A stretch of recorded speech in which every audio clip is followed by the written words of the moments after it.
Hello, I'm Chris Januszewski, and welcome to the Rebellious Times Podcast. Today, we've got a super interesting episode. Many of the guys out there, we think they're tough guys, and we always look at the military and Navy SEALs and think, wow, that's kind of the pinnacle of male achievement, right? The ability to go out and serve, not just serve a country, but focus on, acquire these incredible skills, be able to solve missions almost in the James Bond style.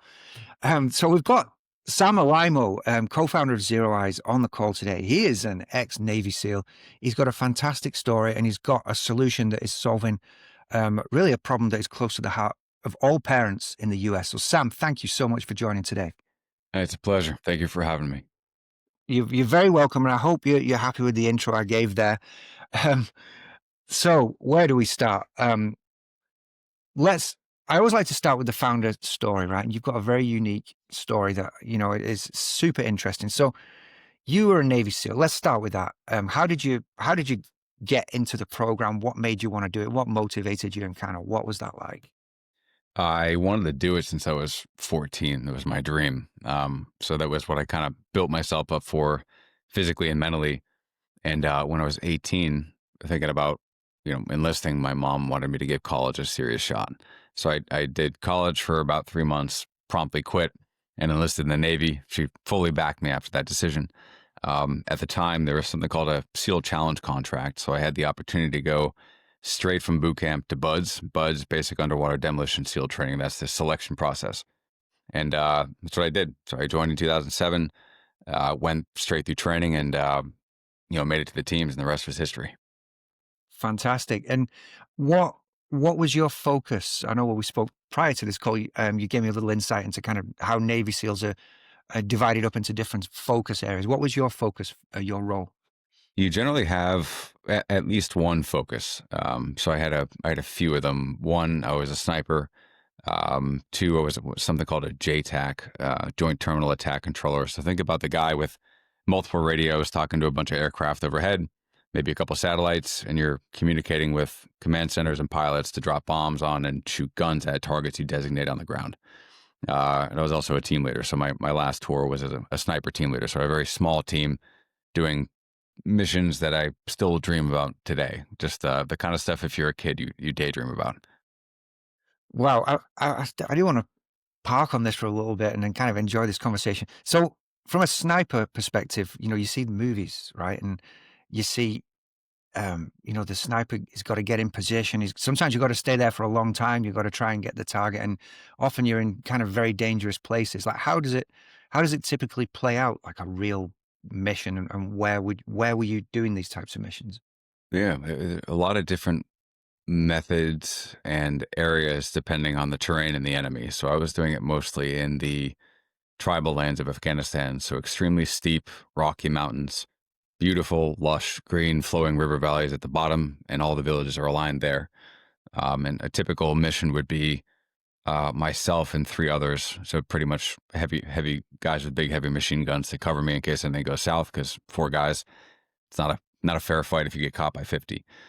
So you'd probably leave around midnight, spend a couple hours rocking through the night, set up at a pre-established point and some pinnacle overlooking, let's say, a target area, and you would just settle up there. You build a hide, settle in, see what happens when the daylight comes. But it has a rhythm to it. Like if you do it's probably going to be 25, 35 degrees at night, Fahrenheit.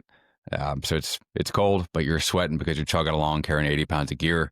Maybe you walk through a freezing river on the way there, so your shoes are wet. And then you're really breathing and sweating, walking up a jagged pinnacle overlooking a target.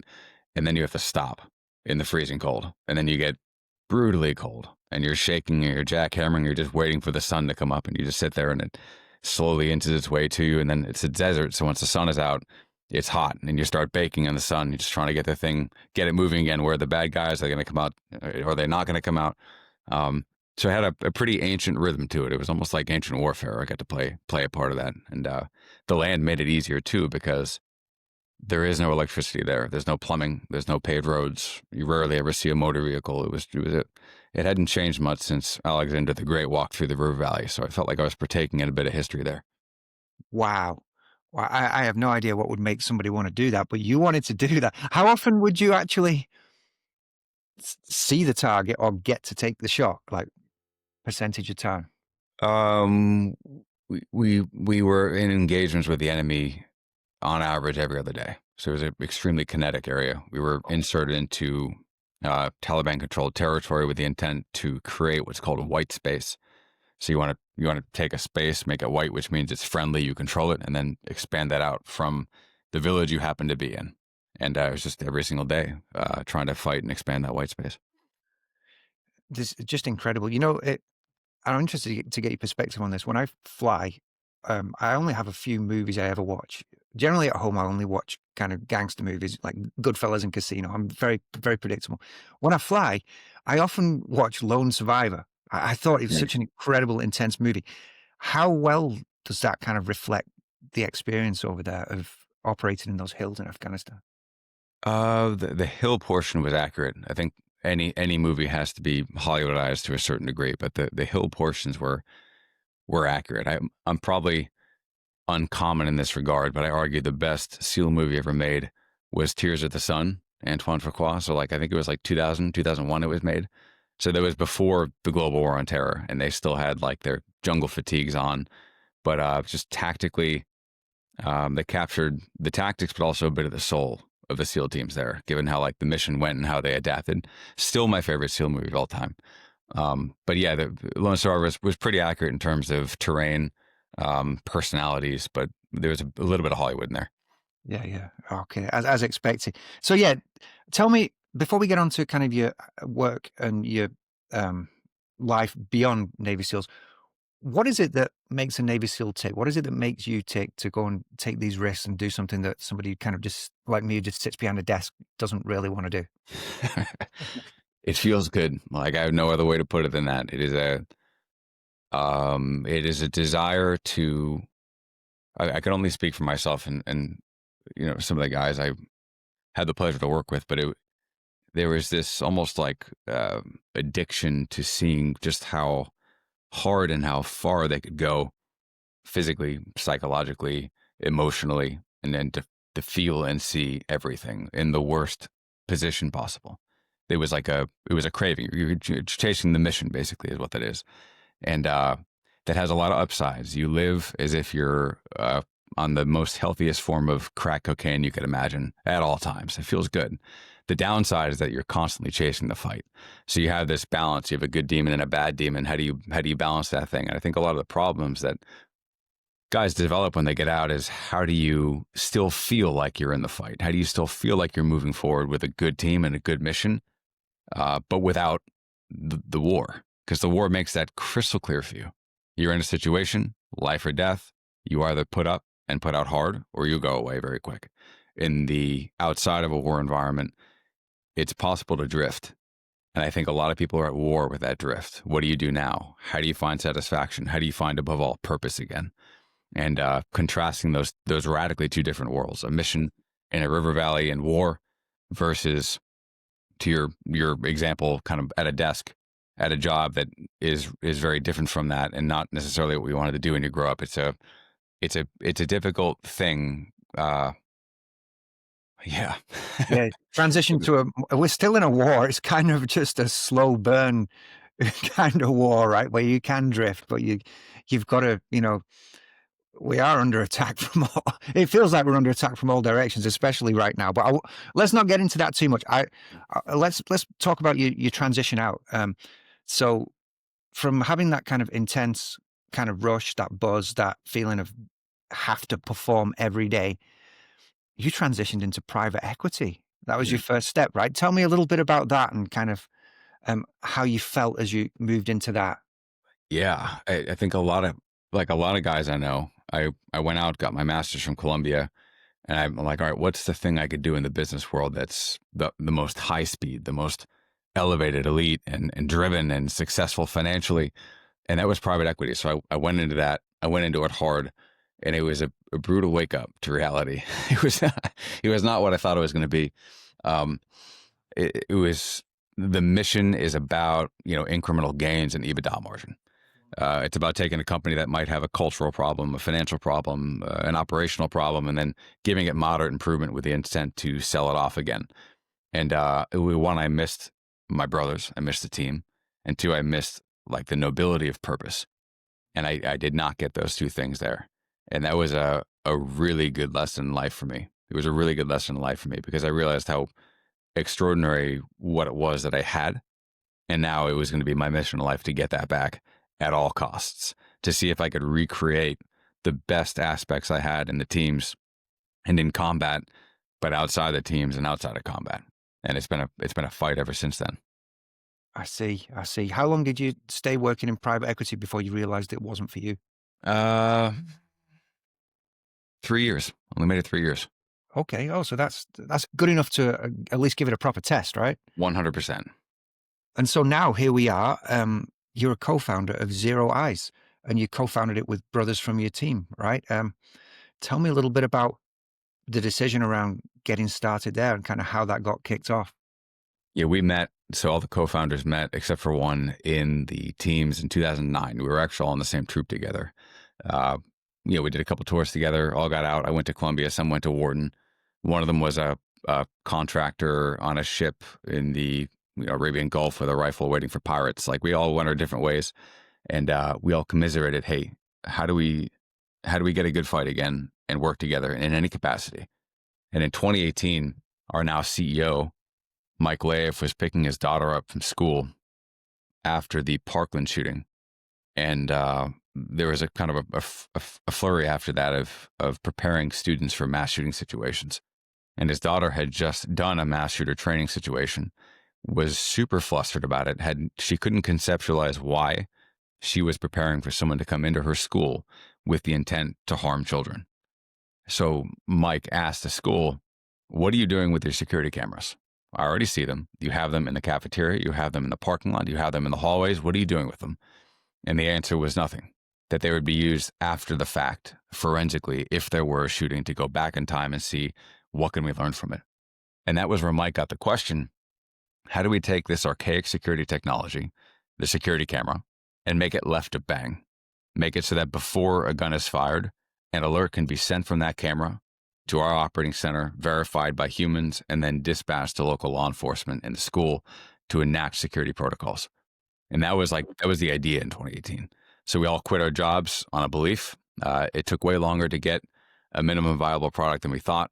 Finally had it ready to go to market in 2020. And we were focused specifically on K-12. So we had a couple schools who were interested.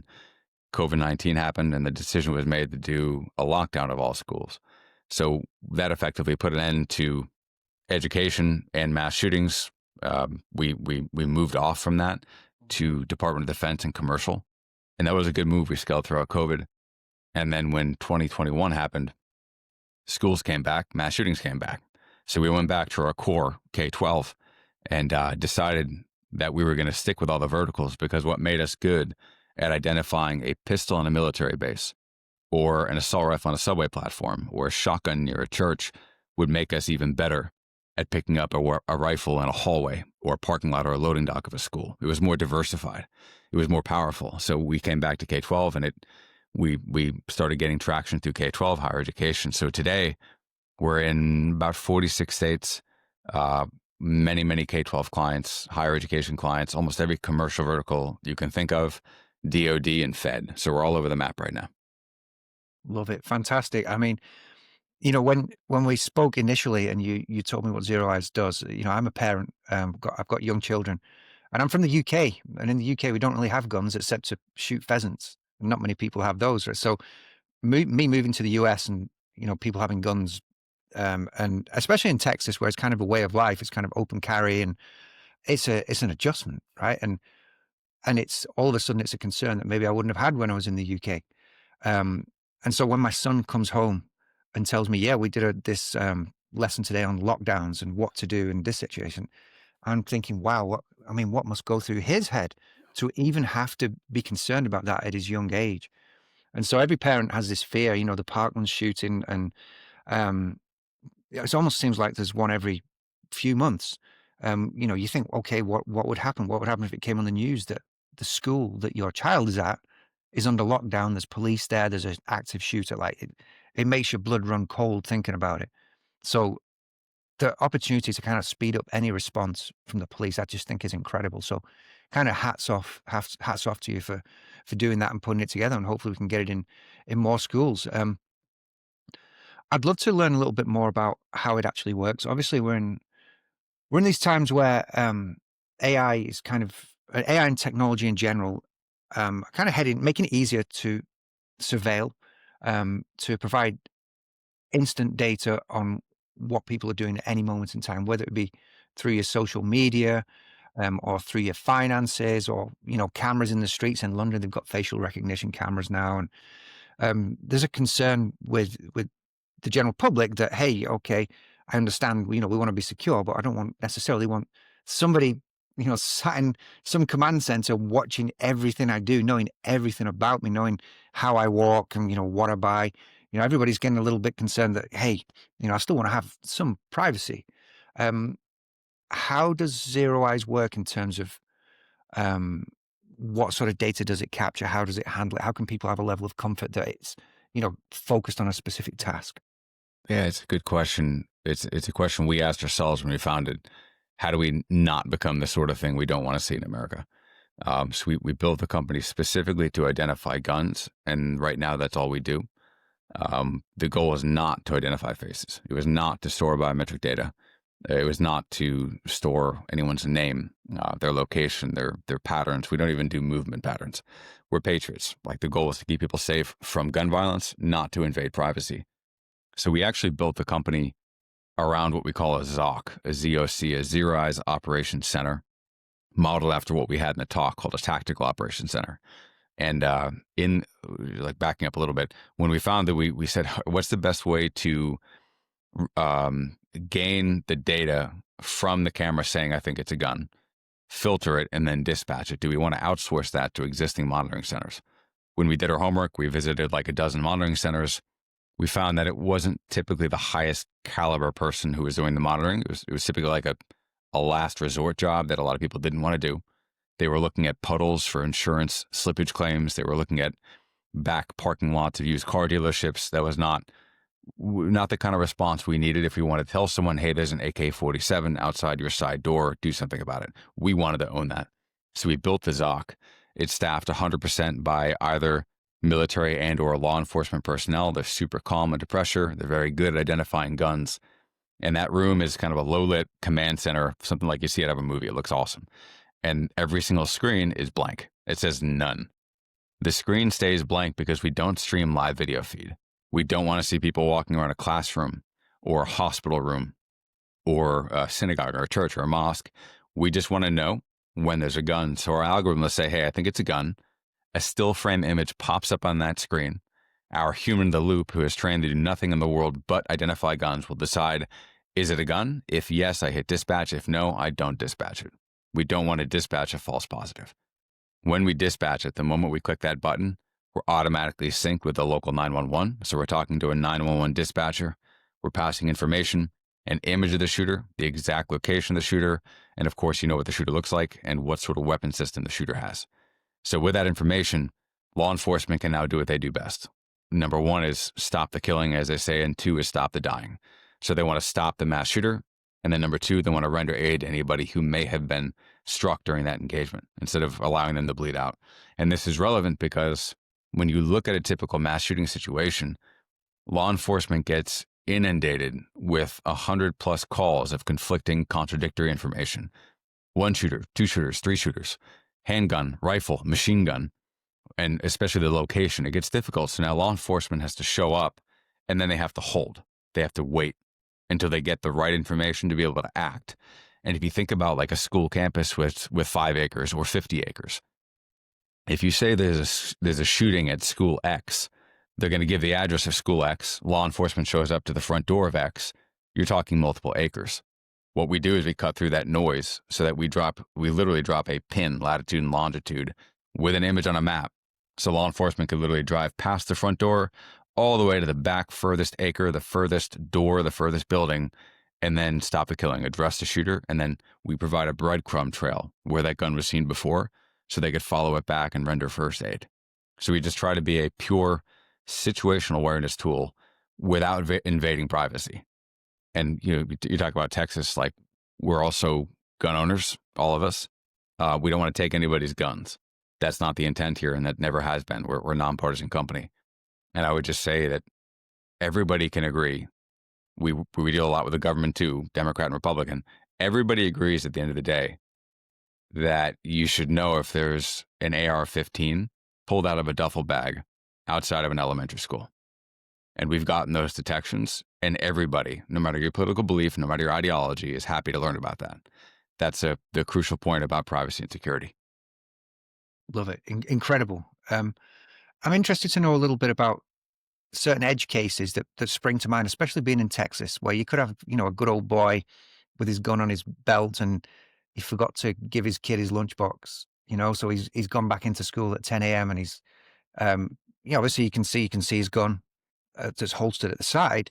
Is that going to trigger an alert? Kind of how would these cases be addressed? Or for instance, you have, a school security officer will have a gun as well. Like if for whatever reason he took his gun out to check something, or I don't know, check if there's bullets in it, whatever you do. How do you handle these cases? We designed the algorithm with that in mind. So we're in a lot of open carry states. We're all over Texas. We're on military bases. We're in police precincts. So we see guns all the time. Many of them are guns where they should not be. A lot of them are guns held by the right people who are carrying it lawfully, open carry, law enforcement, military, you name it. And we basically establish SOPs, standard operating procedures, with all of our new clients. And we say, all right, who do you expect to be here? Are you open carry? What sort of person carries a weapon? Do you have an ROTC team? So if you have a bunch of high schoolers walking around with bolt action rifles, we need to know about that ahead of time. So we don't dispatch it, but we're good at reading these situations at this point. We typically see, again, a lot of law enforcement, holstered weapons, you name it. We're good at filtering that out and not dispatching those. And we always ask, would you rather be notified than not notified?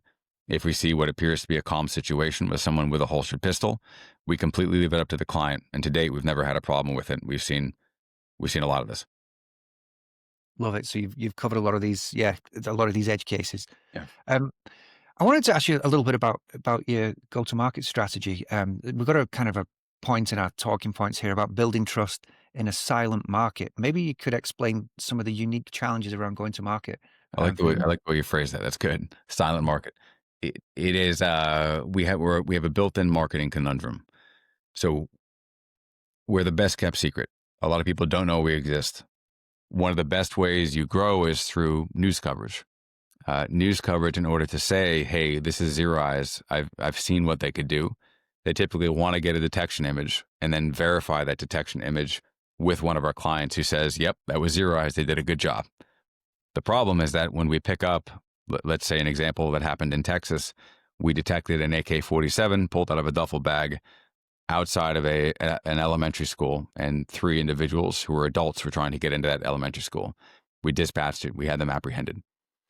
School loves it. They're extremely happy with it. They double down on it and recommend it to other superintendents quietly, but they'll never agree to us releasing an image and then allowing media to find out what school it happened at, because it doesn't look good no matter how you frame that to students, to parents, to teachers, to principals. They try to keep it quiet. So we're getting wins every single week, and understandably, our clients ask us to keep that quiet and not make it public, which we always abide by religiously.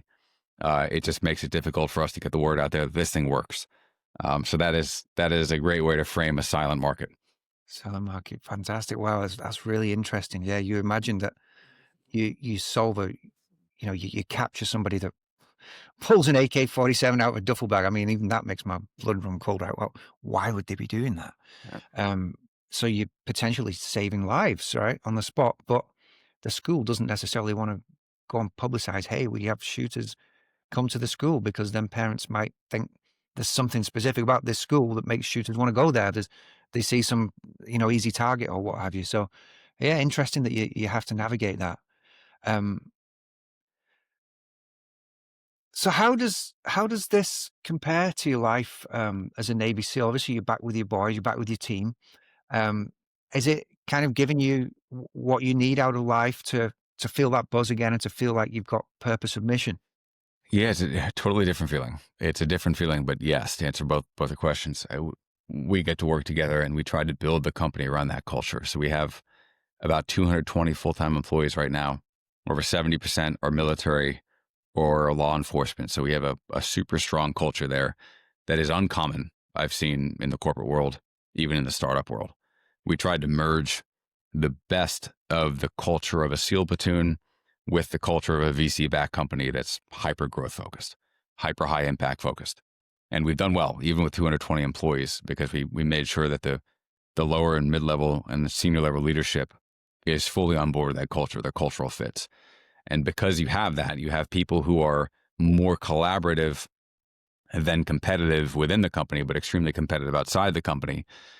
People who put their ego aside because they know the mission to detect a gun outside of a school is more important than their individual glory. That creates an incredible environment. So we're extremely go-getting, extremely hungry, and yet it's a collaborative culture. Like everyone will literally raise their hand. What do you need? I'll stop what I'm doing right now to help you out. And it's a machine, and it's fun to watch. So yes, we got to work together. We got to hire many more people. We have a lot of SEALs. We have a lot of other people in the company, and everything is in line with the mission. So it has been a pleasure. It has provided meaning and even feedback from the company as a whole. It provides meaning as well. We hire a lot of guys straight out of the military, which is not typically common because a lot of guys getting out, they don't know what they're getting into, but we provide this, again, civilian high impact mission that still has something of that culture. So it's been like a great landing bed for a lot of guys and gals who are getting out and want that mission, that purpose again. And an introduction to what it's like to own a P&L or lead a team outside of a combat environment. Yeah, it's been a good fight. Wow. So that's extra kind of value you're adding to people that leave the military, where it is such a huge transition. It's very, very different back to civilian life. And so to be able to work with you, who understands where they're coming from, what they've been doing, and understand what it takes to build a successful company outside the military. Yeah, that's awesome that you're doing that. If somebody wants to be able to get hold of, learn more about ZeroEyes, get hold of you, where should they reach out or look? Check out ZeroEyes.com, ZeroEyes.com, or just look up Zero Eyes Gun Detection and check out our website. I'm happy to answer any questions you have. You could request a demo, email anytime. It's super easy to get a hold of us. Sam, it's been an absolute pleasure. Thanks so much for joining me today. I wish you all the best. And I hope as many schools and businesses take on ZeroEyes as possible to keep this country safe. Chris, genuinely appreciate your time. And yeah, thank you.